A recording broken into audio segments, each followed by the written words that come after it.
बिस्मिल्लाहिर्रहमानिर्रहीम अस्सलाम वालेकुम। आप देख रहे हैं अल-ताज़ी फूड और मैं हूं आपके साथ आपका भाई सूफ़ी। आज आपका भाई लेकर आया है आपके लिए फ्लेवर से भरपूर पकोड़ों की रेसिपी। हम जो आज पकोड़े बना रहे हैं इसमें इतना तो फ्लेवर है, इतना जायका है, इतने जूसी बन के तैयार होंगे कि जब आप इसको इस तरह से बना के ट्राई करेंगे, खाएंगे तो आप इस पकोड़ों की रेसिपी के फ़ैन हो जाएंगे।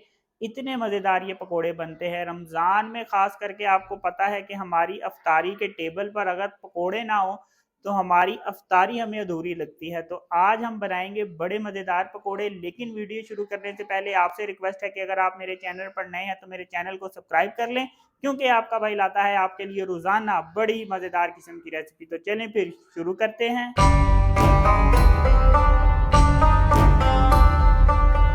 सबसे पहले मैंने यहाँ पे एक बाउल ले लिया है। पीछे से आपको बच्चों की आवाज़ें आएंगी खेलने की, उसको आपने इग्नोर करना है और रेसिपी पे देनी है तवज्जो। यहाँ पे मैंने थोड़ी सी शिमला मिर्च काटी है, ये देखें इस तरह से मैंने लंबी लंबी शिमला की मिर्च काटी है। 2 अदद ये शिमला की मिर्च है और बीज हमने इसके रिमूव कर दिए हैं।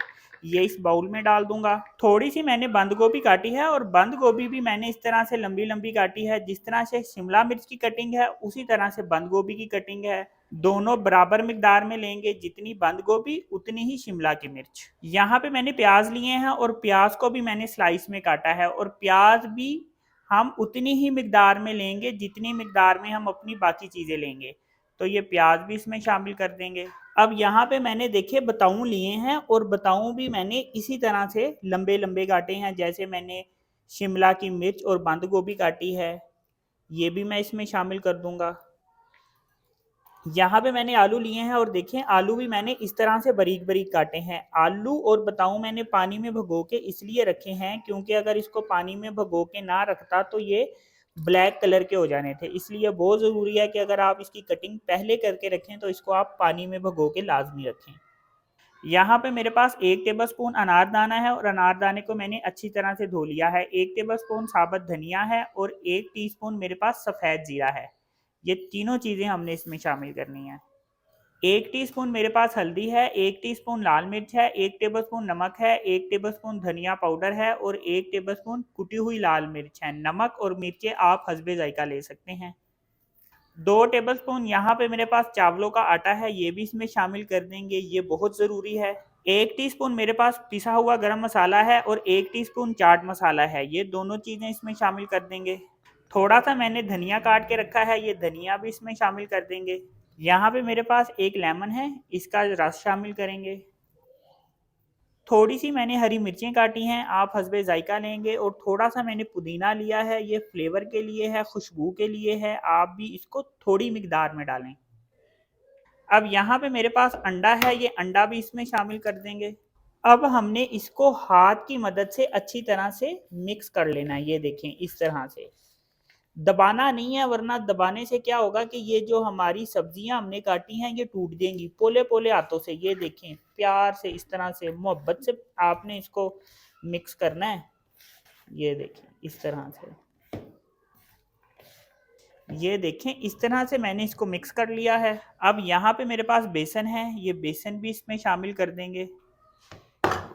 थोड़ा सा बेसन डाला है, अब थोड़ा सा बेसन डाल के इसको मिक्स करना है, एकदम सारा नहीं डाल देना।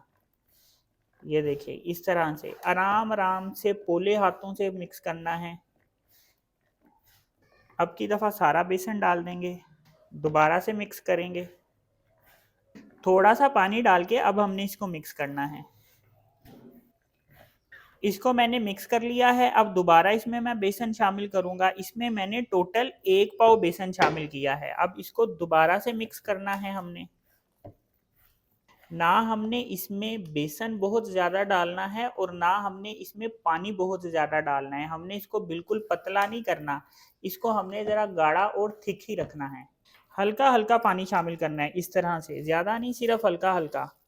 अब मैं आपको बताता हूँ कि हमने इसको फ्राई किस तरीके से करना है। अब एक कढ़ाई में हमने ऑयल ले लिया है और ऑयल इस वक्त हमारा गर्म हो चुका है। आप अगर घर में घी इस्तेमाल कर सकते हैं तो आप घी भी ले सकते हैं, ऑयल इस्तेमाल करते हैं तो ऑयल भी ले सकते हैं। अब हमने इसको फ्राई किस तरीके से करना है, ये देखें। यहाँ मैंने एक बाउल में पानी ले लिया है, हाथ हमने हल्का सा गीला करना है, ज़्यादा गीला नहीं करना, क्योंकि अगर ज़्यादा गीला करेंगे तो पानी हमारे हाथ से गिरेगा और जब वो ऑयल में पड़ेगा तो फिर छींटे हमारे हाथ में आएंगी। तो इसलिए हल्का सा हाथ गीला करना है और हाथ को हल्का सा ऐसे झाड़ लेना है। यहाँ हमने जो पकोड़ों के लिए पेस्ट बनाया है, ऐसे पेस्ट लेंगे और ऐसे करके हम इसको दबाएंगे। ये देखें, इस तरह से करके ऐसे हमने इसको लंबा कर देना है, गोल नहीं करना, इस तरह से लंबा। और ऐसे करके इसमें हमने यूं करके डाल देना है। ये देखें, ऐसे करके जितने भी पकोड़े हैं सब इसी तरह से फ्राई करेंगे। ये देखें, ऐसे करके हमने इसको दबाया, गोल नहीं करना, यूं दबाया और ऐसे करके हमने इसमें यूं करके डाल दिया।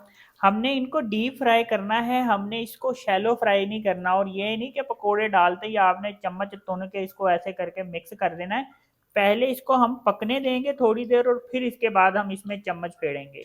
अब हम इसमें चम्मच फेरेंगे, तकरीबन 1 से 2 मिनट बाद चम्मच फेरेंगे और इसकी साइड हम पलट लेंगे इस तरह से, ऐसे करके। ये देखिए,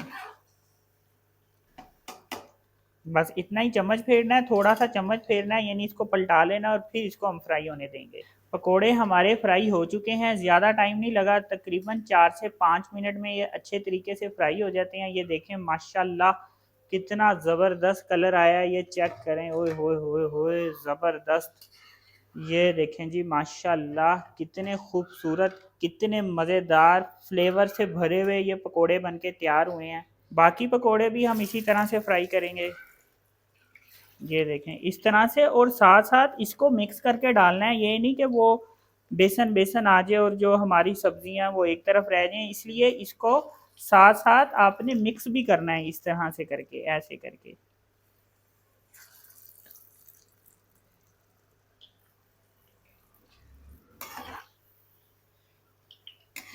ये देखें बाकी के पकोड़े भी हमने इसी तरह से फ्राई किए हैं। ये देखें माशाल्लाह, ये चेक करें।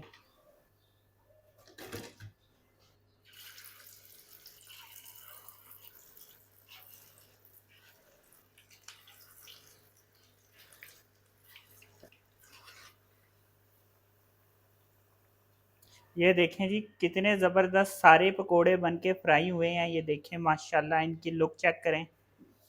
ये देखें जी माशाल्लाह।